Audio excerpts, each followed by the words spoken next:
The desert at night has a way of swallowing sound, as if the sand itself is listening. That night it felt more aware than usual. The sky stretched out like a black curtain pinpricked with dying stars, and the moon hung low over the Texas border, dull and bruised behind a haze of dust. My partner and I had been patrolling the outer road for hours, working the long stretch between the dry riverbeds and the old water tower that had been abandoned since before either of us was born. We were tired, restless, and talking about nothing important. The kind of loose conversation men have when they are trying to stay awake. My partner, Dan, was behind the wheel, drumming his fingers against the steering column. I watched the desert roll past the window in shades of dark brown and quiet gold. Even the coyotes felt distant that night. No howls, no motion, only the warm hum of the engine and the faint crackle of the radio. Then we saw it. Movement near the base of the old water tower. Just a shadow at first. A shift in the darkness. A ripple across the sand as if something heavy had passed through. Dan slowed the cruiser, leaning forward with a scowl. "Did you see that?" I nodded. My heart had already changed rhythm. Something instinctual tugged at me. The kind of tension you feel before a storm hits or a wild animal charges. We rolled to a stop on the dirt road. The headlights cut through the dust, casting long beams across the dry grass and the rusted legs of the tower. Something moved again, quick and low, darting between the shadows. Dan whispered sharply, "Stay in the car." He was out before I could reply, his hand already on his gun. I stepped out anyway. The desert air hit me all at once, dry and sharp, carrying a faint smell of metal from the old structure. The tower loomed above us like a dead giant, creaking softly in the wind. There was no sound other than our boots crunching on gravel. Then something rustled to our right. Dan turned, raising his weapon. I called out, "Sheriff's office." Step into the light. Silence. A deeper silence than before, the kind that presses against your ears. Then something crawled out from behind the concrete base of the tower. It was not human, and it was not an animal either. A long dark shape, hunched low, with arms that seemed too long and legs bent as if it had forgotten how to stand upright. Its movements were jerky, confused, almost painful. For a moment it paused in the beam of our headlights and turned toward us. I felt a chill crawl up my spine. Its eyes did not reflect the light. They absorbed it. Dan fired a warning shot. The sound cracked across the desert like lightning splitting a tree. The shot hit the creature's shoulder, throwing it sideways. And then something impossible happened. Instead of blood, a strange pale fluid seeped from the wound, shimmering like liquid frost. It evaporated the moment it touched the air, drifting upward in a thin white smoke that disappeared as quickly as it formed. The smell that hit us was nothing natural. Sweet, rotting, electric. Dan cursed under his breath. What in God's name? The creature staggered but did not fall. It lifted its head and made a sound that did not belong in this world. A mixture of grinding stone and a distant wail from deep inside the earth. It clawed at the sand with long fingers and rose halfway to its feet.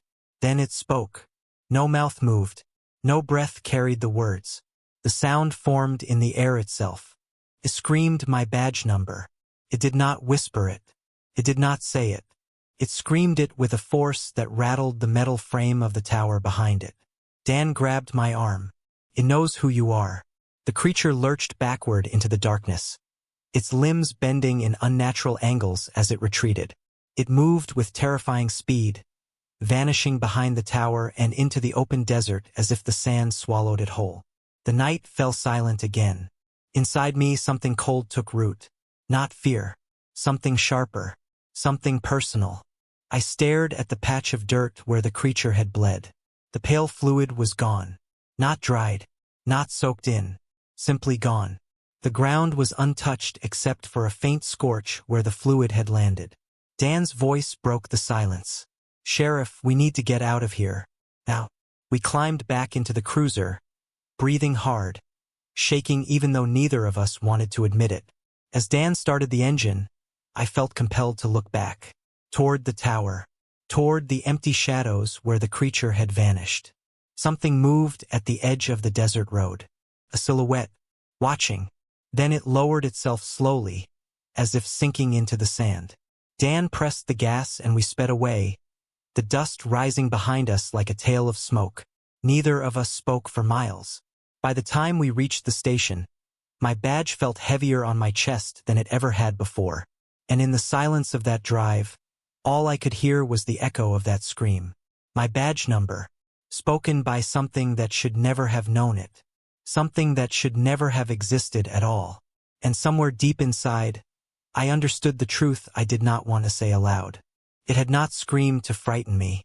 It had screamed to mark me. Sleep never came to me that night. I lay in the bunk room behind the station, staring at the ceiling while the events replayed over and over in my mind. That scream. That impossible fluid evaporating before it touched the dirt. The way the creature had fixed its eyes on me as if it had been waiting for me and not Dan. Every time I closed my eyes, I saw the white smoke rising from the wound, curling in a shape that almost looked like a hand reaching upward. By morning, I gave up on rest entirely and walked back into the main office. Dan sat at the desk with his hands clasped tight, staring at nothing. His uniform shirt was wrinkled, his hair a mess, as though he had paced the room all night. When he looked up, there was something in his eyes I had never seen before. Fear. Not the kind that passes, the kind that sets roots. He said my name in a slow, quiet voice. Sheriff. It screamed your badge number. Not mine. Not anyone else's. Yours. I poured myself a cup of coffee even though my hands were shaking badly enough to rattle the pot.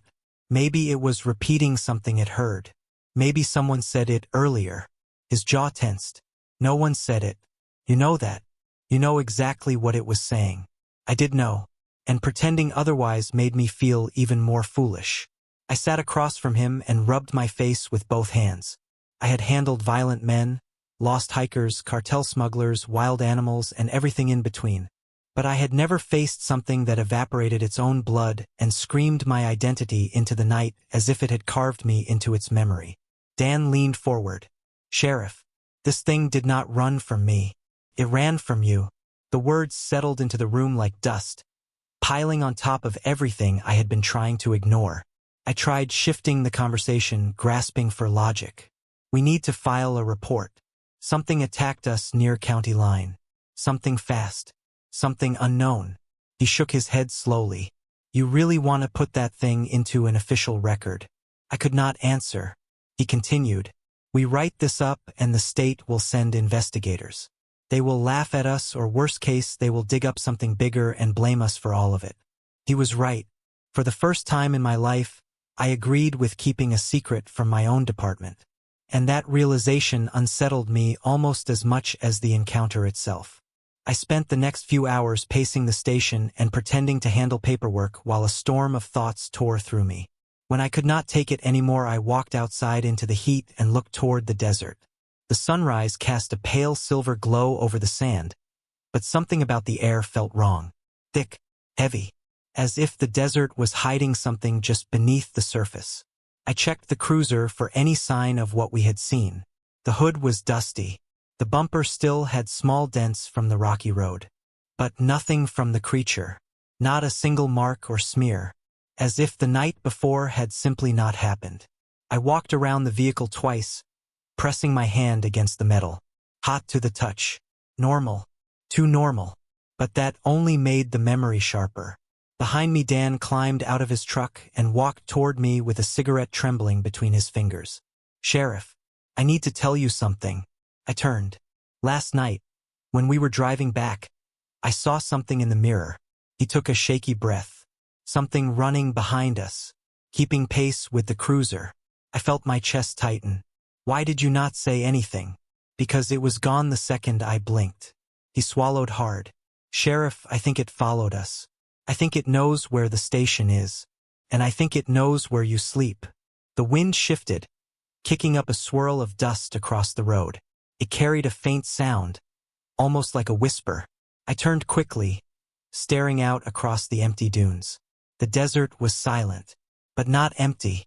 That afternoon I locked myself in my office and pulled down every old file I had on swamp sightings, border legends, and unexplainable incidents along the desert edge. Most of them were written decades ago, recorded by men who were long gone. But the stories shared the same pattern. Something that lived in the sand.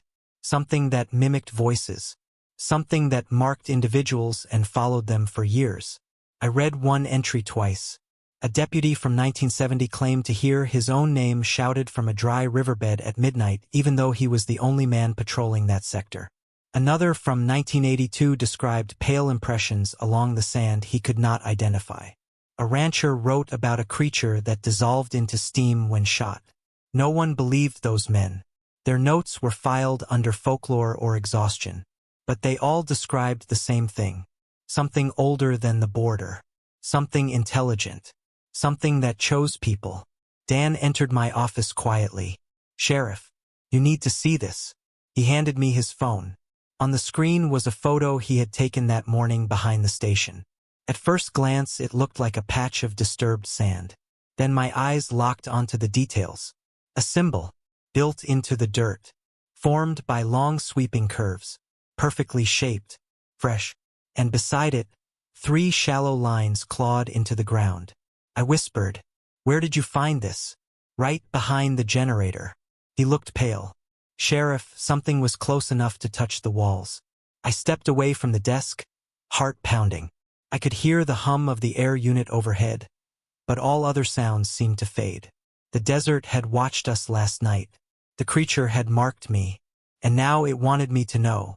I walked outside with Dan trailing close. The afternoon sun burned hot on my neck, but a strange chill ran across my skin as we approached the back of the building. The symbol was gone, swept away by the wind, but in the dirt near the wall I found something else. A single print.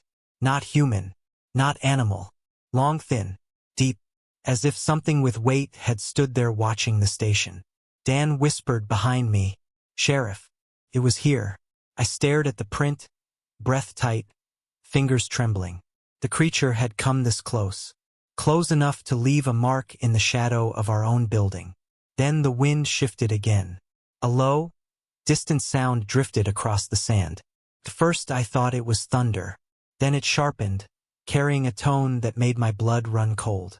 A voice, calling from far across the desert, repeating one thing, my badge number. Dan stepped back. "It knows you. It is calling for you." I stared into the endless stretch of sand and felt something I had never felt in all my years as sheriff. Not fear of death. Not fear of danger. Fear of being wanted. Fear of being chosen. And as that whisper carried across the desert again, clearer this time, I knew the truth with a certainty that made my legs weak.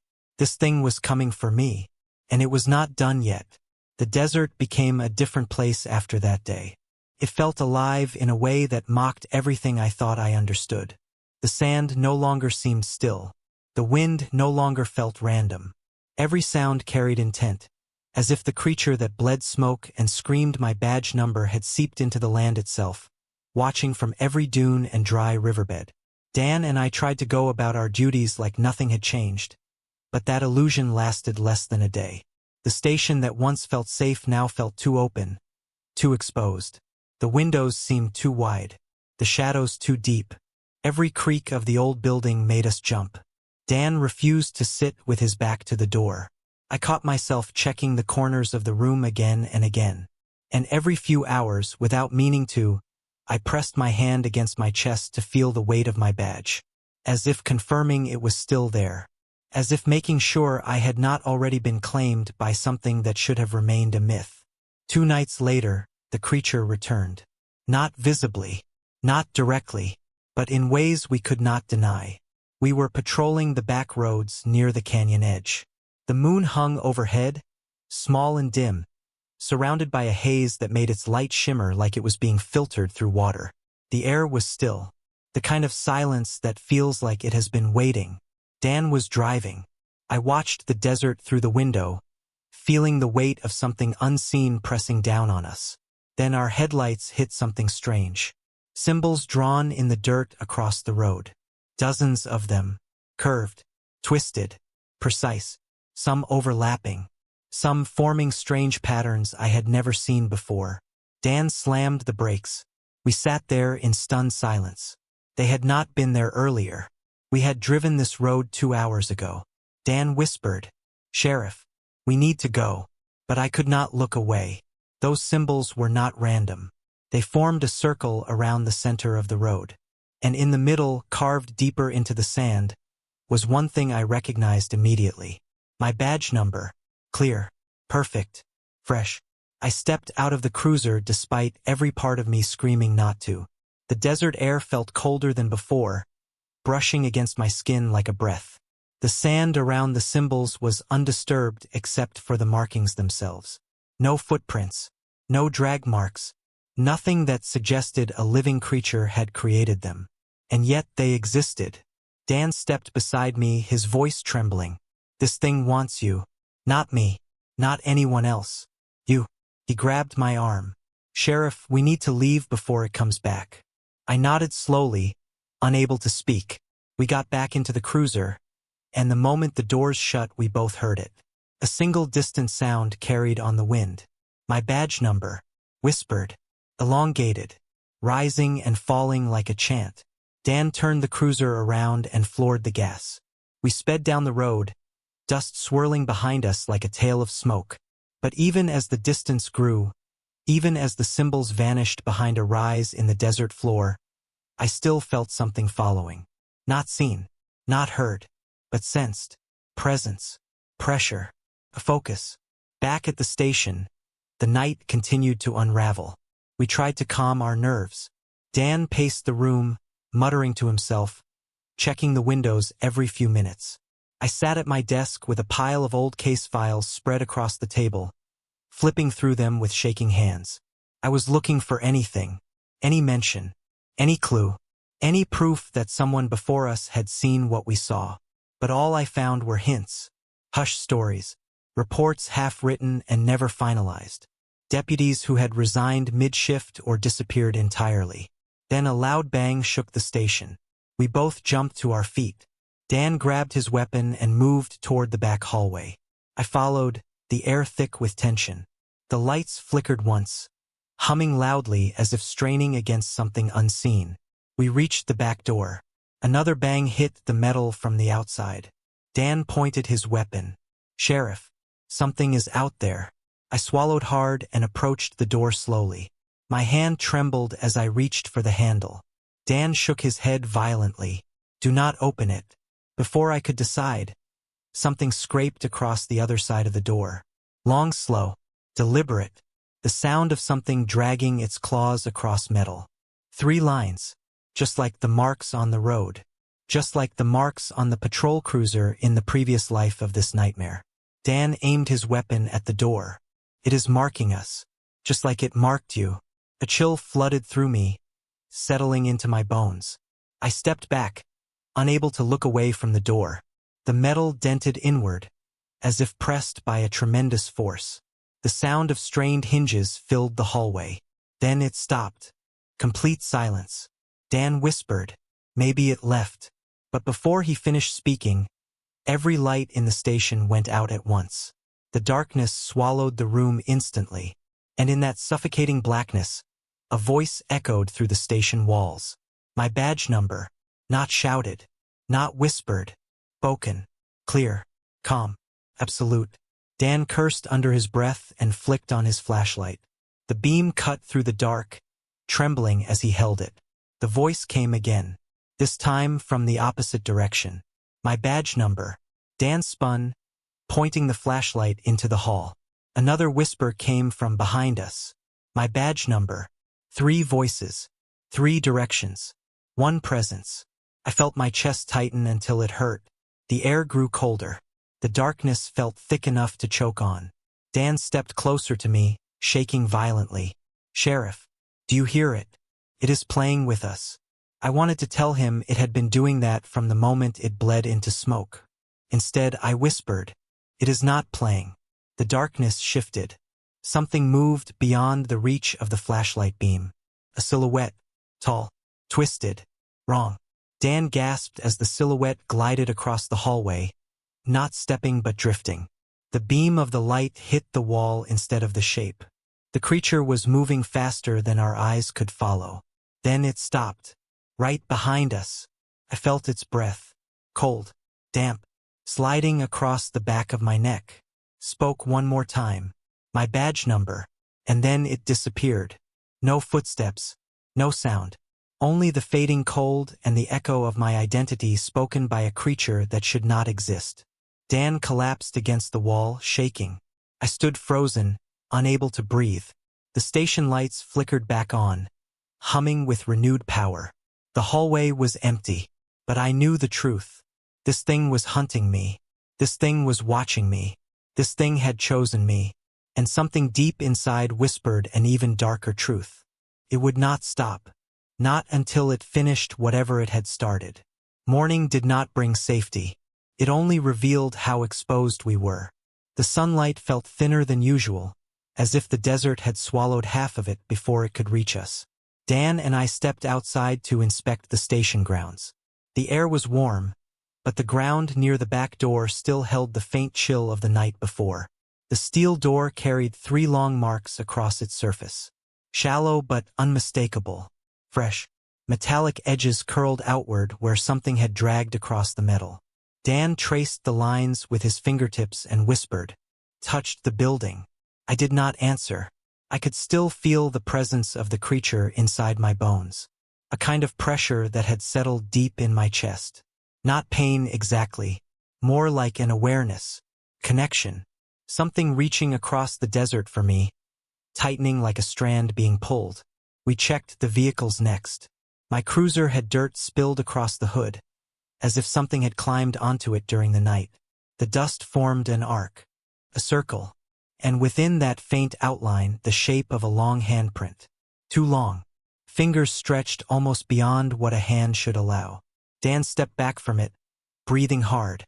"Sheriff, it was right here, leaning over your windshield." I looked away. The truth was pressing down on me so heavily I felt like I would suffocate if I spoke. We searched the perimeter. The sand behind the station was disturbed in small patches. Not footprints, not paw prints, more like smooth impressions left by something sliding rather than stepping. Dan's voice grew unsteady. How does something move like that? I did not know, but the desert knew. The land held secrets older than law, older than the town, older than human breath. And we had awakened one. We returned inside and tried to handle our work. Calls came in. Small things. A rancher reporting stolen tools. A tourist claiming they saw a snake that looked too big to be real. Someone complaining about the heat. But my mind drifted back again and again to the sound of my badge number screaming through the darkness. Near noon, Dan knocked on my office door. "Sheriff, we need to talk." I set down the paperwork and motioned for him to enter. He closed the door behind him, eyes darting toward the windows. "I think we should call in backup. State level. Someone needs to hear what happened." Fear climbed through me. If we called it in, they would send investigators. They would search the area. They would question us. And if they found nothing, we would be labeled unstable. If they did find something, we would lose control entirely. I shook my head slowly. "We cannot call this in. Not yet." Dan stared at me like he could not believe what he was hearing. "Not yet. Sheriff, that thing is hunting you. You heard it. You saw it. It marked the station. It marked the cruiser. It marked the ground. What do you think it wants?" I sighed. "I do not know." He leaned closer, lowering his voice. "I think it wants you dead." I swallowed hard. He might have been right, but something in that scream, something in the way it had followed us, lingered with me. The creature had not attacked directly. Could have. It moved faster than any human. It survived a bullet. It mimicked voices. It left signs and symbols and marks. If it wanted to kill me, it had chances. Instead, it watched. Instead, it marked. Instead, it spoke my badge number with that unnatural clarity. Dan pressed on. "We have to leave town for a few days. Get away from the desert. Get somewhere crowded. Somewhere bright. Somewhere this thing cannot follow." But I knew the truth before he finished saying it. The thing did not care about distance. The desert was not a boundary.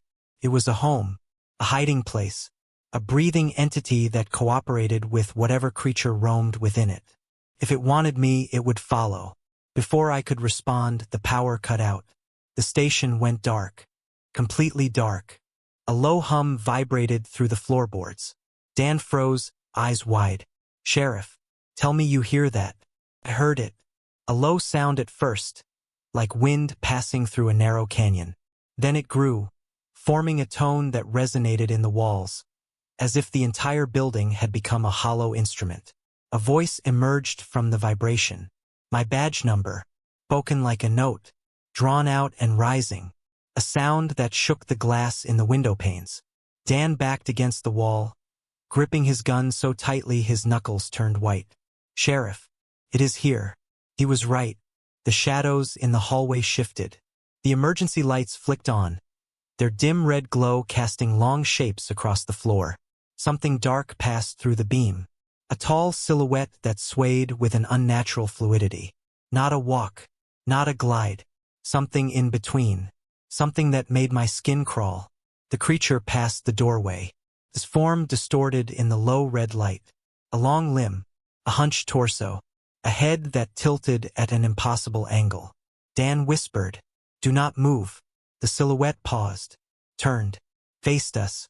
Those eyes, black, reflecting nothing, taking everything. Then it pressed a hand against the wall outside my office.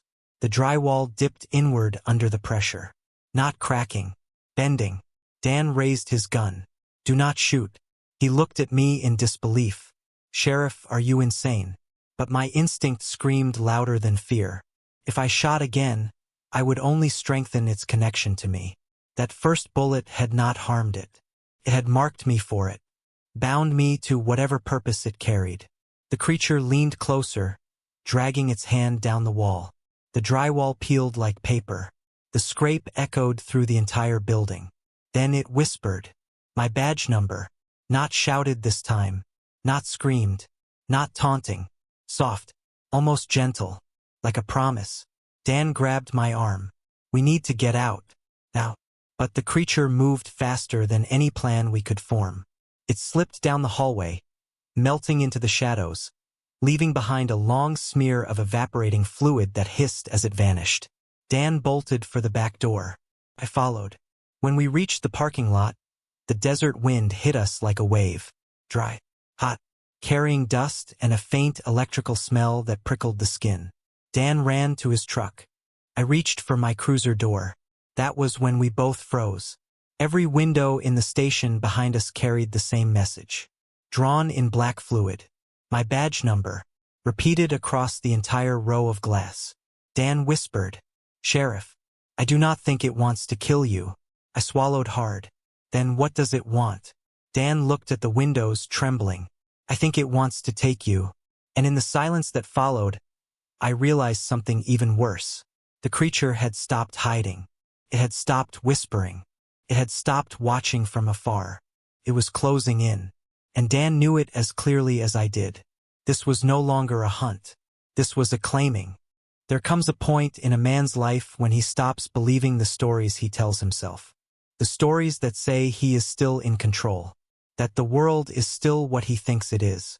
That his badge protects him, or that the things he sees in the dark can be explained if he only tries hard enough. For me, that point came the night my partner vanished. It was 3 days after the creature marked every window of the station with my badge number. 3 days of sleepless hours and trembling sunlight. 3 days of waiting for the next whisper to rise from the desert wind. Dan refused to leave my side. The two of us moved through the station like hunted animals, jumping at every creak of the floorboards. But even with the fear that ate at him, Dan stayed. He believed he could fight whatever had attached itself to me. I wish I had stopped him. The night started quietly. The air was still, the moon faint behind drifting clouds. I sat at my desk trying to steady my breathing while Dan double-checked the locks for the 4th time. The station felt hollow. Too much space. Too much silence. Then the temperature dropped. It was not gradual. It fell all at once, as if the desert itself inhaled and pulled every trace of warmth from the building. My breath fogged in front of me. Dan stopped mid-step. "Sheriff, it is here again." I heard it before he finished speaking. The sound of sand shifting. Not outside the windows. Inside the building. The faint hiss of grains sliding across tile, moving in a pattern not made by boots or paws. I stood slowly. Something scraped against the far wall. A long, dragging stroke. Dan raised his weapon but did not fire. He looked at me with wide eyes, waiting for direction. Then the lights went out. Darkness settled thick and absolute. For a moment, neither of us breathed. Then, from the center of that suffocating blackness, a voice drifted forward. Soft, calm, focused. My badge number. I gripped the edge of my desk to keep from collapsing. The darkness pulsed with the sound, as if the voice itself had a heartbeat. Dan stepped closer to me. Sheriff, stay behind me. But the creature did not move toward the office. It moved toward the hallway. Its voice shifted, repeating the same number in different tones. It repeated it low, high, distorted, echoing through the rafters. Calling, mocking, claiming. Dan broke. I saw it in his face before he bolted for the hallway. He screamed back at the darkness. Come out and face me. Leave him alone. I reached for him, grabbing air as he ran. Dan. But he did not stop. The sound of his boots echoed down the hall. Then everything fell silent. I walked forward slowly, feeling my way against the wall. The darkness swallowed each step. The station smelled of dust and cold metal. My throat tightened with each moment of silence that followed. Then I heard his voice. Not Dan's actual voice. His scream. A short, sharp cry, cut off halfway. Something heavy slammed against the far wall. The sound vibrated under my feet. I forced myself to keep moving, even as my hands trembled. I reached the hallway. My eyes adjusted to the faint moonlight bleeding through a cracked window. A thin shaft of pale silver fell across the floor. Dan's flashlight lay on its side. Still on. Still shining. But Dan was gone. No struggle marks. No blood. No footprints. Only a swirling impression in the dust. A spiral. Perfect. Smooth. As if the creature had lifted him without touching the ground. I whispered his name. Dan. The silence that answered me was colder than the dark. Then the creature spoke. Not behind me. Not ahead. Above. My badge number. I looked up into the rafters and saw nothing but shifting shadows. Something moved behind the beams. Something tall. Something that blended with the darkness itself. I stumbled back, falling against the wall. The creature did not chase. It did not leap or strike. It simply whispered one more line. The number again. Spoken like a promise. Then the ceiling shook lightly. Dust drifted down like falling ash. And the presence slipped away. Vanished. Taking Dan with it. I searched the station alone for hours until dawn bled across the sky and the desert reclaimed its heat. But he was gone. Not a trace of him left anywhere. I drove the desert roads, walked the dry riverbeds, stood beneath the water tower where the nightmare had begun. Nothing. No tracks. No clothing. No sound except the distant wail of wind moving through the canyon like a hollow warning. Dan's disappearance was written off as desert misadventure. People said he wandered outside and got lost, that he got dehydrated, that he collapsed in the sand somewhere far from town. But I know better. I know exactly when he vanished. I know exactly who took him. And I know exactly why. Because the creature did not want him. It wanted me. I stayed on the job for years after, though I do not know how or why. I patrolled the same desert roads, felt the same dry wind scrape across my skin, and each month, without fail, when the moon rose over the dunes and cast its pale light across the sand, I sensed it watching. Sometimes from the ridgeline, sometimes behind a boulder, sometimes in the corner of my vision as I sat alone in the station. Always still, always silent, always waiting. Twice I heard my badge number whispered from across the desert. Once while standing behind the station, once while sitting alone in my cruiser. The voice never faded, and the desert never forgets. I am recording this in the storage shed behind my home, far from the station where everything began. The desert is quiet tonight. Too quiet. The kind of quiet that happens when something walks without footsteps. The kind of quiet that warns a man he is no longer alone. I hear it again. The wind carrying my badge number in a long, steady whisper. Calling me, claiming me, finishing what began at that old water tower. I arrested no one that night. I never stood a chance of arresting anything. But the desert remembers. And the creature that bled into smoke remembers even more. My partner opened fire at a creature in the desert. Its blood evaporated.